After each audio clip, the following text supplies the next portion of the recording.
Sabi nila madali daw mahalin ng single mom pero mahirap panindigan. Alam mo, totoo yun. Alam mo kung bakit.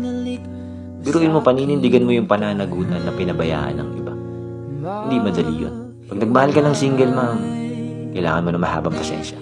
Hindi niya kayang ibigay yung buong oras niya sa'yo.